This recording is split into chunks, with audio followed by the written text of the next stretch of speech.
Convert the following equation to standard form. So we're given an equation in general form and we want to write it in standard form.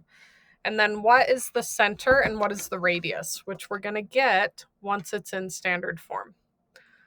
So first off, I'm going to rearrange this. So I have x squared minus 4x. There's my x values. And now I'm going to put my y values together. Plus y squared plus 8y, and then I have this 11. I'm going to move to the other side. So minus 11 minus 11.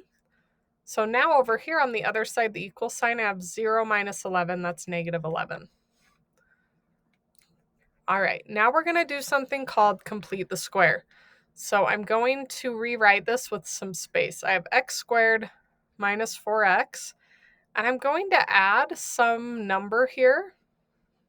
So I'm going to leave a box for it or a blank space. And then same thing with the y value. I'm going to leave some blank space. So what happens here with this negative 11? If I add something on the left-hand side of the equation in this box, guess what I have to do to the other side of the equation? I have to add that same number. That's called keeping things balanced. So these two boxes that I have on the left side, I wish I had more room. No, I was going to try and move it all over. Aha! I need to add those same numbers here on this side of the equation. So whatever I write in this box, I'm going to write over here too. All right, so now this thing called completing the square. What happens is we take this middle term, so my negative 4, and I'm going to divide it by 2. Negative 4 divided by 2 is negative 2. What happens is we're moving this into this form. So it's going to be x minus 2 squared. And guess what happens when we multiply that? X minus 2 times x minus 2. I get x times x, which is x squared. X times negative 2, which is negative 2. Negative 2x. Negative 2 times negative 2 is 4. So the middle two combine, and I have x squared minus 4x. That's this part. X squared minus 4x. But guess what number I have to add on after? Plus 4. Okay, so that's called completing the square, and I have to add a 4 on this side too. So now I'm going to rewrite this as this. So now I have x minus 2 squared. But now I have to do the same thing with my y values. So what happens is I divide this by 2, and now I have y plus 4 squared.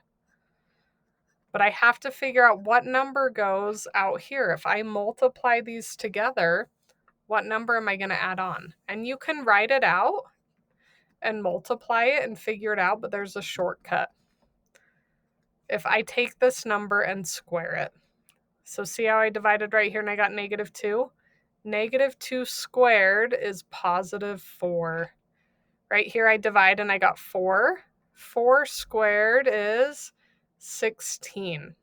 That's how you determine the number. And what I add on the left, I have to add on the right. So now this part goes down here after the equals sign. Negative 11 plus 4 plus 16 is 9. And that is our standard form. So x minus 2 squared plus y plus 4 squared equals 9. What is the center and what's the radius? So this is why we like this form, because it's easy to see the center. The center is HK. And remember, it's the opposite sign. So this is positive 2, and that's negative 4. And then 9 is r squared. So to get r, let's square root both sides, and r is 3. That's the radius. So 2, -4 is my center. Just look at the opposite signs from up here. And then square root of 9 is 3.